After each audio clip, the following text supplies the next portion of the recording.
What would you do with Alabama at this point? Because to me, there's going to be the argument, and you just hit on it. Because it's funny how 10-2, Ohio State's in.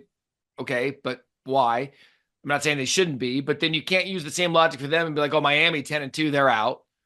Alabama 9-3, there is so many decisions. I could argue South Carolina and Ole Miss sitting here with you right now. Yeah,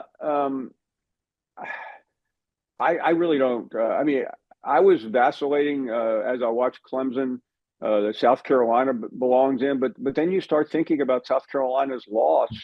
To Alabama, fluke or not, they still lost. And then what gets me about South Carolina is that just beat down that Ole Miss put on them.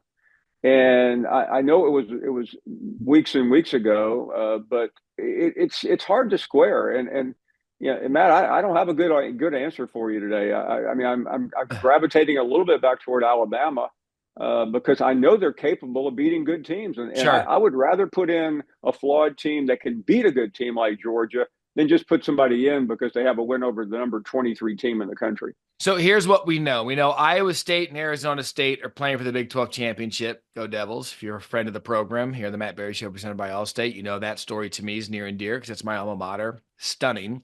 So Arizona State, Iowa State, Big 12 championship. Right now, coming into the penultimate ranking, South Carolina's 15th, they win. Ole Miss 14th, they win. Alabama 13th, they win. Clemson 12th, they lose.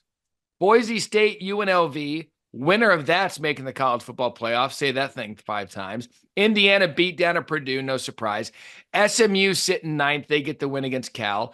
Tennessee against Vandy. Georgia against Georgia Tech. Miami loses. They're going to drop down. Notre Dame may be the scariest team of anyone we're not talking about. Has anyone looked more dominant since the loss to NIU?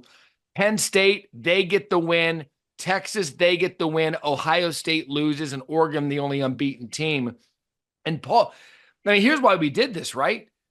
12-team playoff. The committee can literally sit there. And I said this last night in college football final about 4 hours ago when I went to bed. The committee should, Paul, sit there and be like, I don't give a damn. Like, you're playing better football than anyone right now. Right. You're in. You're out. Why not do it? Isn't that why we did this? Yeah, I think you answered the ultimate question, and yeah, that's the best way to put a bow on this. It really doesn't matter what you did Labor Day weekend. It helps. It puts you in position, which all these schools have done. But if you're looking at it in terms of how do you get a great tournament, which is what we're looking at here, how are you playing?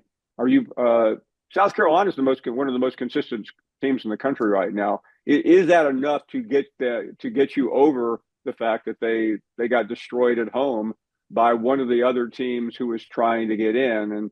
And Matt, I don't have a lot of faith because committees tend to look at data points and the easy things that they can sing kumbaya about. And the way they can sing kumbaya is by saying, well, look at Miami. They have wins over 3 of the top 25, even though they're the ones making up the top 25. I think Alabama has 4. Missouri is one of Alabama's wins. South Carolina is one of Alabama's wins. Georgia is.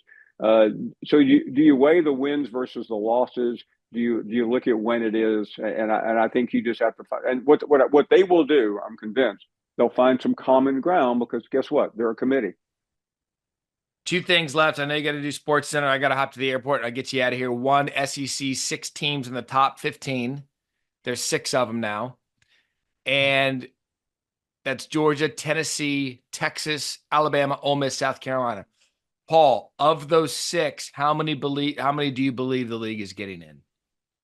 I'm still going with 3 right now. Okay. I think in the end, it's just like Clemson to win. You know that. It's got that. It's tailor made for Dabo. And if it's a close game, I think SMU will probably sneak in. I'll defer the Big 12 to you. And I think the problem with Alabama, Ole Miss, and South Carolina, there's not a convincing argument. And thinking like a committee member that they'll go, well, if we put Alabama in, then we get this debate. Let's just leave all 3 out. Yeah, right. At that point, just make it clean because we're not going to hear the end of it. We were just about a 4-team playoff, and only College Football America would start complaining when you add 8 more teams, and there's going to be an argument. Finally, we're seeing this become a trend. I do want to get your opinion on this one.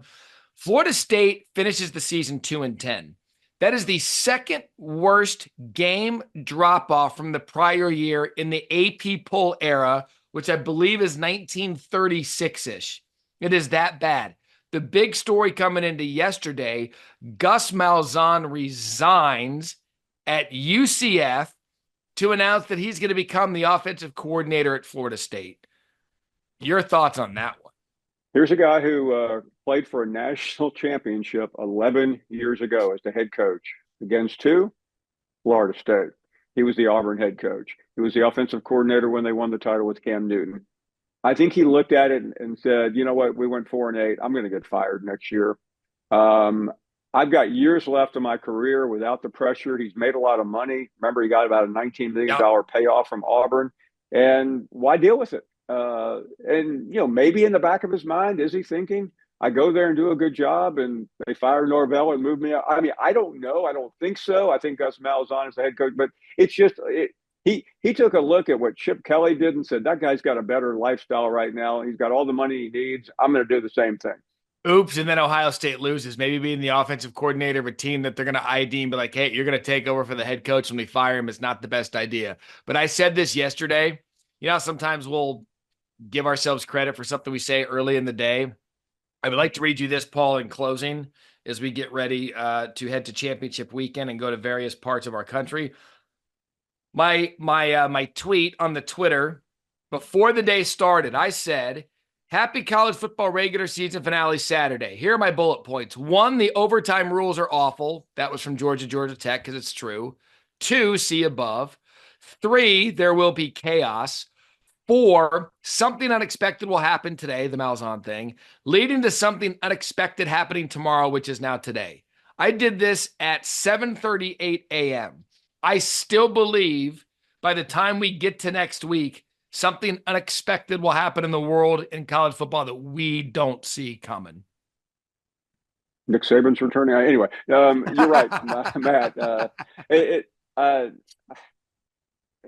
I am breathless here. It's early Sunday morning. Don't even know how to characterize what we've seen because there's still more to come. I mean, I know that sounds like I'm reading a local TV upcoming promo, but it has just been that crazy.